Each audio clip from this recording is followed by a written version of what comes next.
سامعین کرام السلام علیکم۔ انتہائی عجیب و غریب اور عبرتناک واقعہ ہے جس کے بارے میں بہت کم لوگ جانتے ہیں۔ وہ دونوں جس جگہ پر گناہ کرنے لگے تھے وہ روئے زمین کا سب سے زیادہ مقدس مقام تھا۔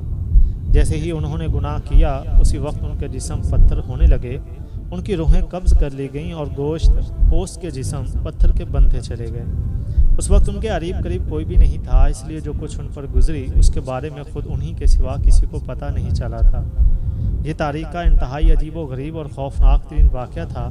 دو زندہ انسان جن میں سے ایک مرد تھا اور دوسری عورت تھی، عذاب الہی کے تحت پتھر کے بن گئے تھے۔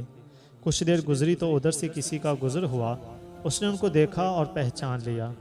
یہ بھی معلوم ہو گیا کہ انہوں نے اس مقدس و متبرک ترین مقام پر کیسا غنونا کام کیا تھا جس کی فوری طور پر پکڑ ہو گئی تھی۔ لوگوں کا مارے غصے اور دکھ کے انتہائی برا حال تھا۔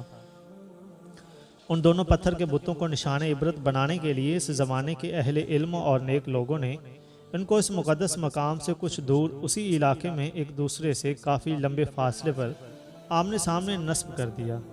اس مقدس مقام پر عبادت کے لیے آنے والوں کے لیے لازم قرار دے دیا گیا کہ ان دونوں کے بتوں کو جوتے مارتے ہوئے گزرا جائے تاکہ دیکھنے والوں کے ذہنوں میں ان کا کیا ہوا گناہ تازہ رہے اور وہ اس واقعے سے عبرت حاصل کرتے رہیں۔ اب جو بھی اس مقدس مقام پر آتا وہ ان کو جوتے مارتے ہوئے گزرنے لگا۔ وقت گزرتا رہا، 100-150 سال تک یہی سلسلہ چلتا رہا۔ اس کے بعد کچھ وقت گزرا تو نئی آنے والی نسلوں نے آہستہ آہستہ ان بتوں کو جوتوں سے مارنا چھوڑ دیا۔ شیطان نے ان کے ذہن میں یہ بات ڈالی کہ کیونکہ یہ عبادت کا حصہ نہیں، لہٰذا ان بتوں کو جوتوں سے مارنا ضروری نہیں، بلکہ اس کی بجائے ان کو علامتی طور پر تھپڑ مار کر گزرا جائے، جس سے ان سے نفرت کا اظہار بھی ہوتا رہے گا اور ان کے لیے کیے ہوئے گناہ کا خیال بھی لوگوں کے ذہنوں میں موجود رہے گا۔ سامعین کرام، گزرتے وقت کے ساتھ ساتھ یہ تھپڑ بھی ہلکی سی چپٹ میں تبدیل ہونے لگا اور پھر بالکل علامتی طور پر آہستہ سے ان بتوں کو چھو کر گزرنے کا سلسلہ شروع ہوا۔ شیطان نے ایک بار پھر ورگلایا۔ اب لوگ ان بتوں کو اس نیت سے چھوتے کہ وہ ان سے نفرت کرتے ہوئے تھپڑ مار رہے ہیں، لیکن ساتھ ہی دعا اپنی حاجات کے لیے دعا بھی مانگنے لگے تھے۔ شیطان نے ان کے ذہن میں بٹھا دیا کہ اگر تم ان بتوں کو نفرت سے چھوتے وقت دعا مانگو گے تو تمہاری دعائیں جلدی قبول ہوں گی۔ یہاں شیطان کی شرارتیں دیکھ لیجئے کیسے آہستہ آہستہ ذہنوں کو تبدیل کرتی ہیں۔ جب لوگوں کی حاجات پوری ہو جاتی تو شیطان ان کو سمجھاتا کہ یہ حاجت اسی وجہ سے پوری ہوئی کہ تم نے بت کو چھو کر دعا کی تھی۔ وقت گزرنے کے ساتھ ساتھ آنے والی نسلوں کی سوچ بدلتی چلی گئی اور وہ اب ان بتوں کو چھو کر دعا ضرور مانگتے تھے، لیکن ان کے انداز میں ان بتوں کے لیے عقیدت اور احترام آنے لگا تھا۔ اور پھر وہ وقت بھی جلد آ گیا جب ایک بدبخت نے اس بت کے سامنے اس کی باقاعدہ مناجات کی اور اس سے دعا مانگنے لگا۔ جوتے مارنے سے شروع ہونے والی داستان تھپڑ مارنے، علامتی طور پر چھونے، عقیدت سے چھونے سے ہوتی ہوئی باقاعدہ عبادت تک چلی گئی۔ اب ان دونوں بتوں کا باقاعدہ پوجا کی جانے لگی تھی، ان سے منتیں اور مرادیں مانگی جانے لگیں۔ بدی اور بدی کی عبرتناک انجام کی علامت اب دونوں بت خدا بنا لیے گئے۔ ایک وقت آیا کہ ان بتوں کو سجدے کیے جانے لگے، ان کے سامنے قربانی کی جانے لگی اور ان کا شمار بڑے بتوں میں کیا جانے لگا۔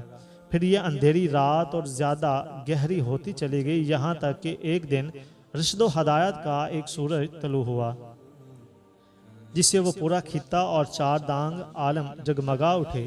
دنیا سے جہالت چھٹنے لگی۔ ایک عظیم ہستی نے ساری دنیا میں ایک ایسا عظیم انقلاب برپا کر دیا تھا جس نے روز قیامت تک جاری و ساری رہنا تھا۔ ایک دن عرب کا وہ بادشاہ جو غریبوں کا والی اور بے کسوں کا سہارا تھا، فاتح بن کر اس مقدس زمین میں آن پہنچا۔ ان کی ایک نگاہ سے بت اور بت پرست ٹوٹ کر بکھرنے لگے۔ لوگ توبہ طائب ہو کر بتوں سے دور ہونے لگے۔ سب کو اپنے سچے خالق و مالک کی پہچان ہونے لگی۔ ہزاروں سال سے یہ پیاسی زمین، یہ کرہ ارض ہدایت سے سیراب ہونے لگی۔ زمین و آسمان کی مخلوقات نے حیرت سے اس عظیم الشان انقلاب کا منظر پہلی بار دیکھا تھا۔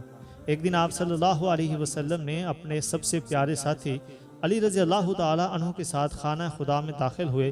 سب لات منات کے بت توڑے جانے لگے، بتوں کے ٹکڑے اڑ رہے تھے اور ان کو پوجنے والے جو اپنے سچے رب کو پہچان چکے تھے دیکھ کر اپنی سابقہ گمراہی پر پچھتا رہے تھے۔ آپ صلی اللہ علیہ وسلم نے بتوں کو ریزہ ریزہ کر رہے تھے اور ساتھ ساتھ یہ آیت بھی دہراتے جا رہے تھے کہ حق آیا اور باطل مٹ گیا، بے شک باطل مٹنے کے لیے ہی ہوتا ہے۔ اس کے بعد آپ صلی اللہ علیہ وسلم نے ان دونوں انسانی بتوں کی جانب متوجہ ہوئے جنہیں کئی سو سال پہلے ایک گناہ کی پکڑ میں پتھر کا بنا کر نمونہ عبرت بنا دیا گیا تھا۔ مرد کا بت صفا کے مقام پر نصب تھا اور عورت کا بت مروہ کے مقام پر۔ آپ صلی اللہ علیہ وسلم نے ان کو بھی ٹکڑے ٹکڑے کر کے اٹھا کر خانہ خدا کی حدود سے باہر پھینک دیا۔ سامعین کرام، یہ عورت مرد کون تھے؟ اس کے لیے ہمیں تاریخ کے اوراق کو پیچھے الٹنا پڑے گا۔ اس کے لیے ہمیں اس زمانے میں جانا ہوگا جب حضرت اسماعیل علیہ السلام اور ان کی والدہ حضرت بی بی ہاجرہ علیہ السلام زمزم کے چشمے کے قریب زندگی کے دن بسر کر رہے تھے۔ اس دور میں عرب کے زمین پر بسنے والے پانی کا ملنا ایک انتہائی ناممکن سی بات تھی۔ صحرا اور خشک پہاڑیوں کی اس زمین پر پانی کی ایک بوند کا ملنا محال تھا۔ عرب کے قبائل میٹھے پانی کے چشموں اور کنووں کی تلاش میں صحراؤں اور وادیوں میں مارے مارے پھرتے تھے۔ اس معجزانہ چشمہ جو ننھے اسماعیل علیہ السلام کی ایڑیاں رگڑنے سے معجزاتی طور پر اللہ کی طرف سے پیدا کیا گیا تھا، اس پہ آب و آ گیا علاقے میں دنیا کی سب سے بڑی نعمت سے کم نہیں تھا، اور ایک قبلہ جو بنی جرہم کے نام سے تاریخ میں مشہور تھے، وہ بھی میٹھے پانی کی تلاش میں صحراؤں کی خاک چھان رہا تھا۔ انہوں نے جب دور سے پرندوں کو اڑتے دیکھا تو ان کو حیرانگی ہوئی، کیونکہ صحرا میں پرندوں کا پایا جانا پانی کی علامت تھا۔ چنانچہ وہ سارا قبیلہ اس جانب چل پڑا۔ انہوں نے جب ایک خاتون اور چھوٹے سے بچے کو اس ٹھنڈے میٹھے پانی کے چشمے کے قریب دیکھا تو وہ بہت حیران بھی ہوئے، اور اس علاقے میں جہاں پانی کا نام و نشان تک نہیں تھا، اللہ کی قدرت سے ایک چشمے کو رواں دیکھ کر بے حد حیران ہوئے۔ انہوں نے حضرت بی بی ہاجرہ علیہ السلام سے اس چشمے کے قریب رہائش اختیار کرنے کی اجازت مانگی۔ حضرت ہاجرہ علیہ السلام نے ان کو اجازت دے دی اور ساتھ میں یہ بھی کہا کہ اس چشمے کا پانی ضرور استعمال کرو، لیکن یہ اللہ کی امانت ہے، اس پر کسی کا بھی کوئی مالکانہ حق نہیں ہوگا۔ قبیلے والوں نے اس شرط کو قبول کر لیا اور یہاں پر ہی آباد ہو گئے۔ جب وقت گزرنے لگا، جب حضرت اسماعیل علیہ السلام اور بی بی ہاجرہ علیہ السلام نے نوجوان اسماعیل کی شادی اسی قبیلہ جرہم کی ایک لڑکی سے کر دی، اور یوں رفتہ رفتہ حضرت اسماعیل علیہ السلام کی اولاد خوب پھلی پھولی، اور یوں مکہ جس کا اصل نام بکہ تھا ایک آبادی کی شکل اختیار کر گیا۔ قبیلہ جرہم والے کافی عرصہ تک تو سیدھے راستے پر چلتے رہے، لیکن پھر آہستہ آہستہ ان میں خرابی پیدا ہونی شروع ہو گئی۔ اب انہوں نے کعبہ شریف کا انتظام سنبھال لیا اور حج کے لیے آنے والے لوگوں سے ملنے والا ہدیہ خود سمیٹنے لگ گئے، اور یوں رفتہ رفتہ ان کے اندر جرائم پیدا ہونے شروع ہو گئے۔ تب اللہ تعالیٰ نے ان کو سزا دینے کے لیے ان سے زمزم چھین لیا، اور زمزم کا پانی خشک ہو گیا۔ وقت گزرنے کے ساتھ ساتھ زمزم کے نشان تک مٹ گئے۔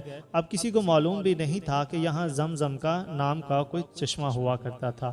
اسی قبیلے کے ایک شخص جس کا نام مزاز بن عمرو تھا، بہت ہی نیک اور پارسا شخص تھا۔ اس نے قوم کو بہت سمجھایا، ان کو بہت سے خطبے دیے، اللہ کے عذاب سے ڈرایا، لیکن ان پر کوئی اثر نہ ہوا۔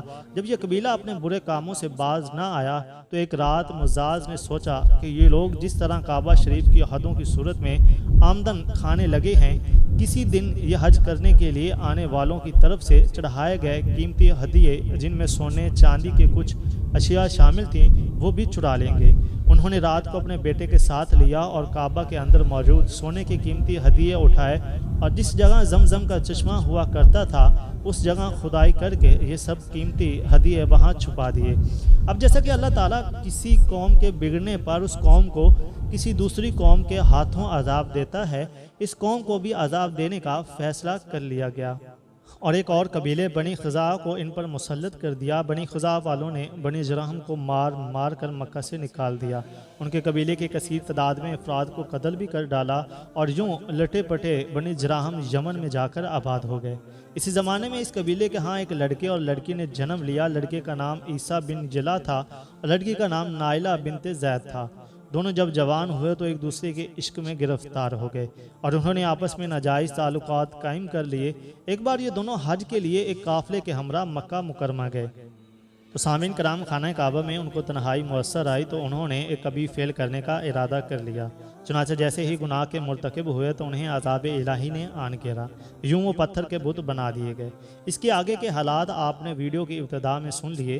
جب ان کے بت نبی کریم صلی اللہ علیہ وسلم نے خانہ کعبہ کی حدود سے باہر پھینکوا دیے تو اس وقت مسلمانوں کے ذہن میں صفا و مروہ کے دوران صحیح کے بارے میں شک و شبہ پیدا ہو گیا۔ وہ سوچنے لگے کیونکہ صفا و مروہ پر دونوں کے بت پہلے نصب تھے جن کا طواف جاہلیت کے زمانے میں کیا جاتا تھا، لہٰذا اب ان کا صفا و مروہ کا طواف کہیں ان بتوں کی یاد میں طواف نہ ثابت ہو، جس کی وجہ سے ان پر بھی اللہ کا عذاب نازل نہ ہو جائے۔ اس پر سورہ بقرہ کی آیت نمبر 158 نازل ہوئی، جس میں اللہ تعالیٰ نے ارشاد فرمایا، بے شک صفا اور مروہ اللہ کی نشانیوں میں سے ہیں، سو جو شخص حج کرے بیت اللہ کا یا عمرہ کرے تو نہیں ہے کچھ گناہ اس پر جو سعی کرے۔ ان دونوں کے درمیان اور جو شخص خوش دلی سے کرتا ہے کوئی نیک کام تو بے شک اللہ ہے قدردان، سب کچھ جاننے والا ہے۔